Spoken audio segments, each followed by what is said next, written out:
Assalamualaikum warahmatullahi wabarakatuh.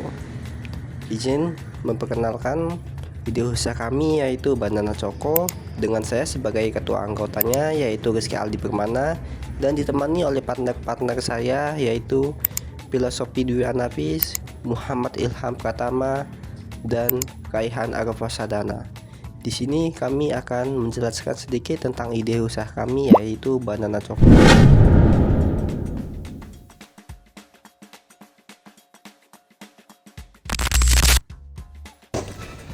Oke, saya mulai dari penjelasan latar belakang usaha kita. Jadi kita nih hidup di era snack time digital nih, dimana generasi milenial dan generasi Z ini akrab banget sama cemilan yang viral di medsos kayak TikTok, juga Instagram, dan juga ketersediaan pisang kepok di Indonesia ini kan sangat melimpah ya. Melihat kondisi tersebut, Manifesto Banana Choco ini hadir sebagai solusi nih dengan transformasi pisang lokal jadi camilan premium.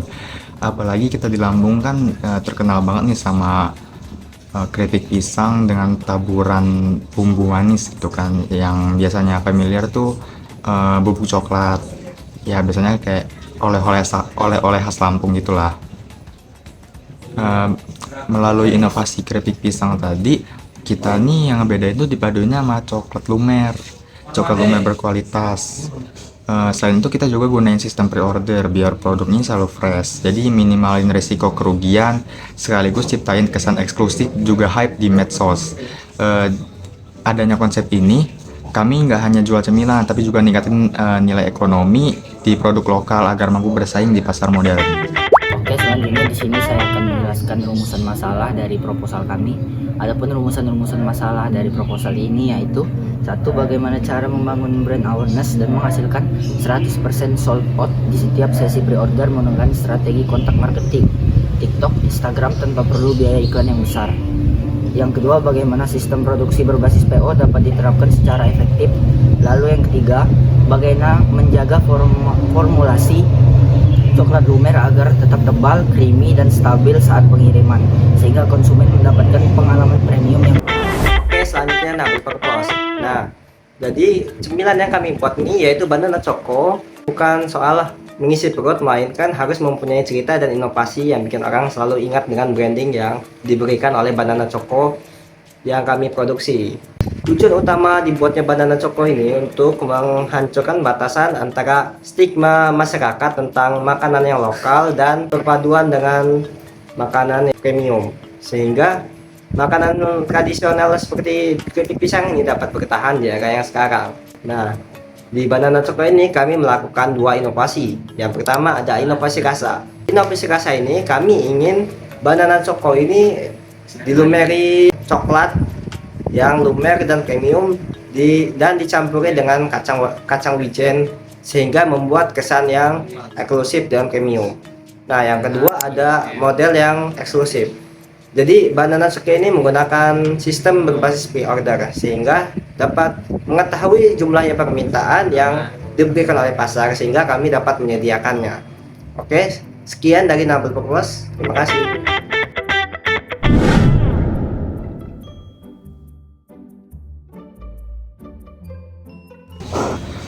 Selanjutnya terkait konsumen potensial.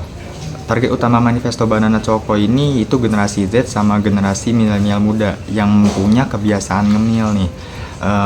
Misalnya pas lagi santai nonton film gitu, bekerja, atau sambil belajar, atau nikmatin hal lain.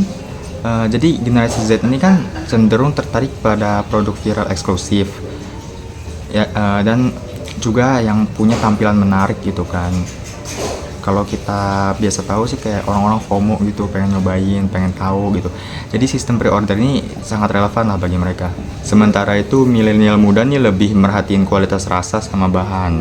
Juga cari cemilan praktis tapi tetap premium. Produk kita ini ngejawab kebutuhan tersebut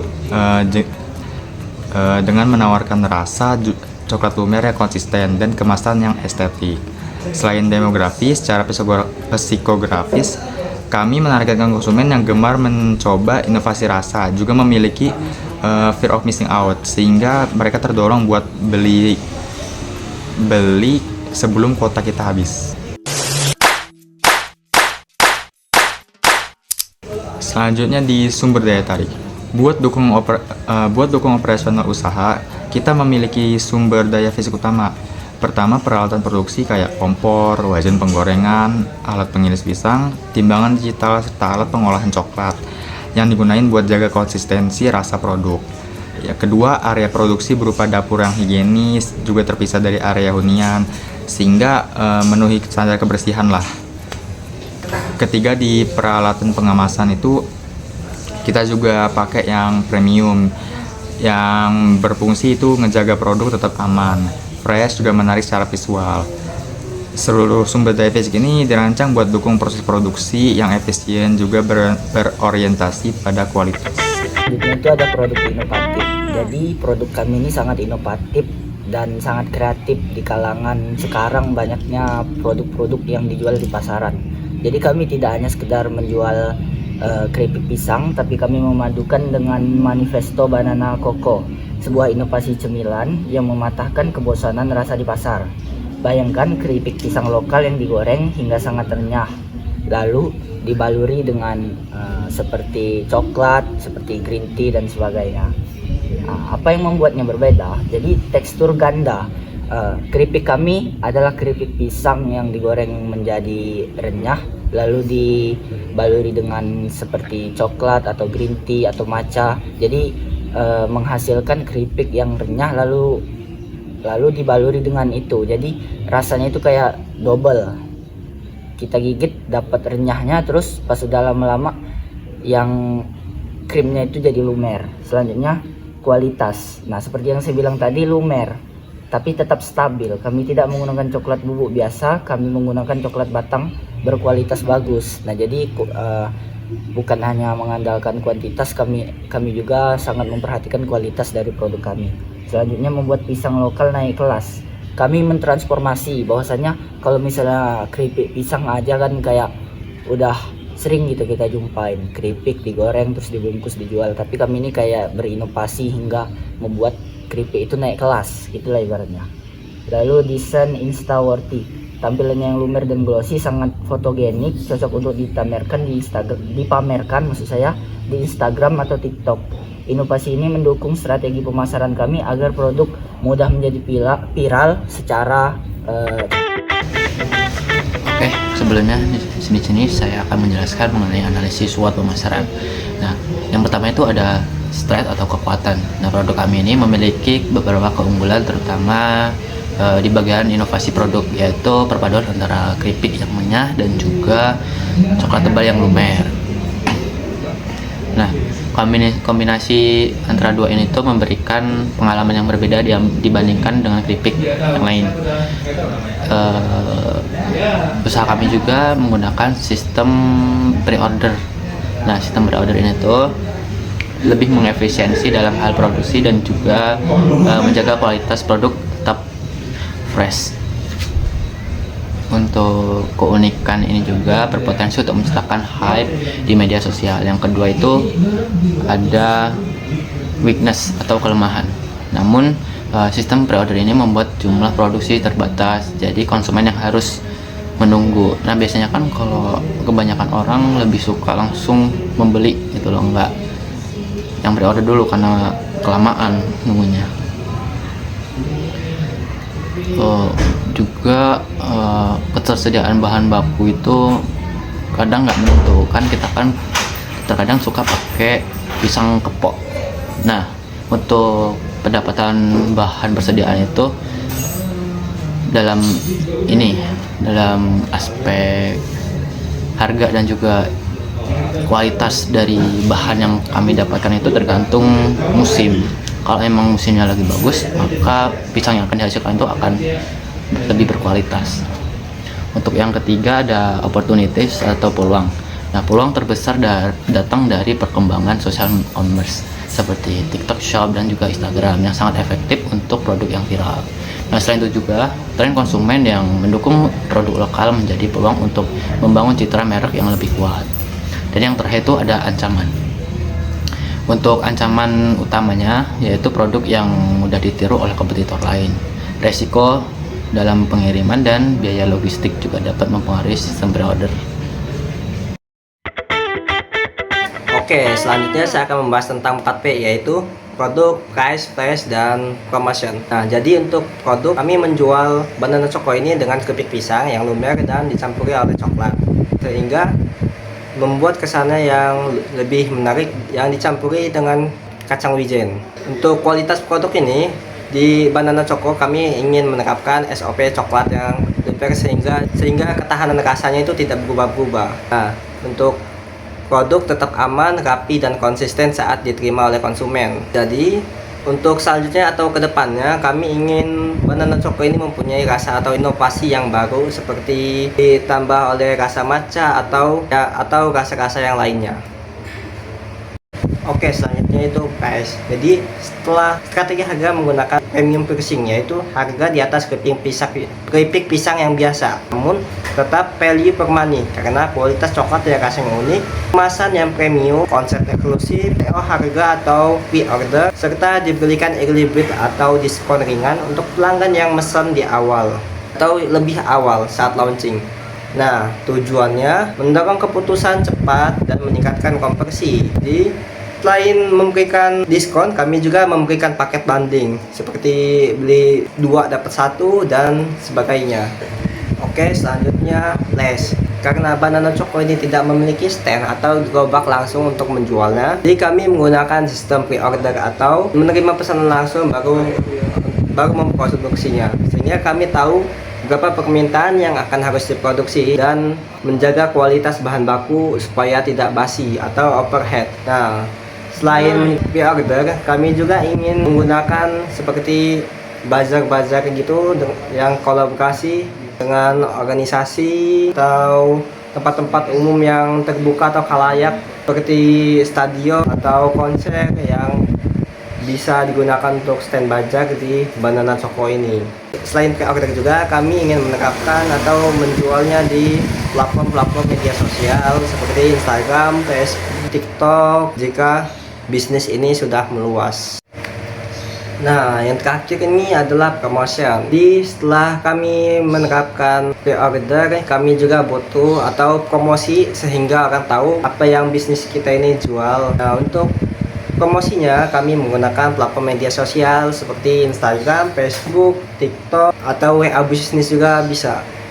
Nah, untuk menerapkan itu mungkin kami lebih ada sistem offline-nya juga seperti mulut ke mulut atau meminta customer untuk menceritakan pengalamannya yang membeli banana choco ini kepada teman-temannya, sehingga promosi juga bisa dilakukan secara offline.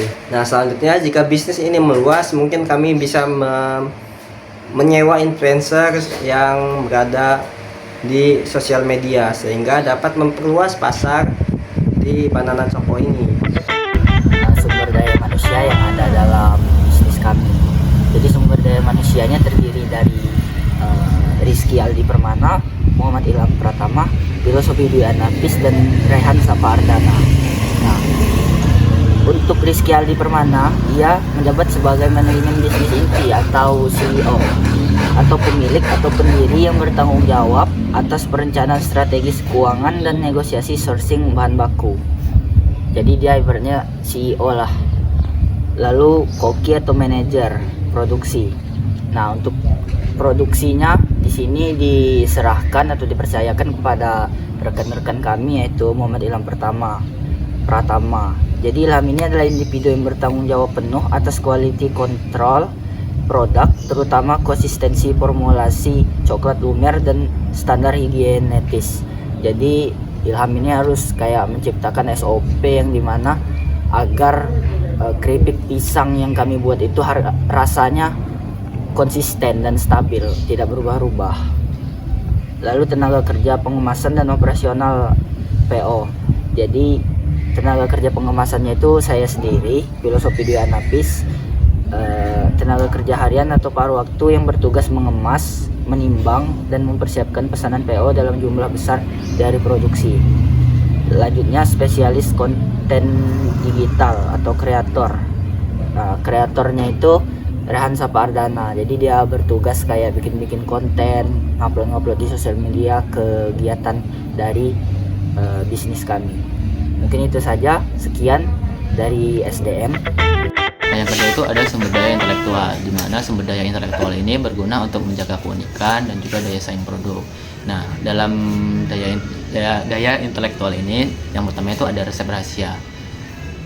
Produk kami ini memiliki resep rahasia. Yang pertama itu coklat yang lumer. Nah, resep ini menghasilkan tekstur yang creamy dan juga resep premium, sehingga produk lain pun akan susah buat ngimbangin gitu. Yang kedua ada identitas merek. Nah, identitas merek ini ada nama merek, logo, dan warna. Identitas ini dapat membantu membangun citra yang lebih kuat dan mudah diingat oleh konsumen. Dan yang ketiga itu ada database pelanggan, di mana database pelanggan ini berisi data dan riwayat pembelian pelanggan yang loyal. Data ini tuh sangat penting untuk promosi dan juga peluncuran inovasi baru di produk kami, dan meningkatkan pembelian ulang. Dan yang terakhir itu sertifikasi dan legalitas seperti BIRT atau BPOM serta sertifikat halal, sehingga konsumen pun lebih percaya akan produk kami dan dapat membuka peluang yang lebih besar untuk masuk ke pasar yang lebih luas.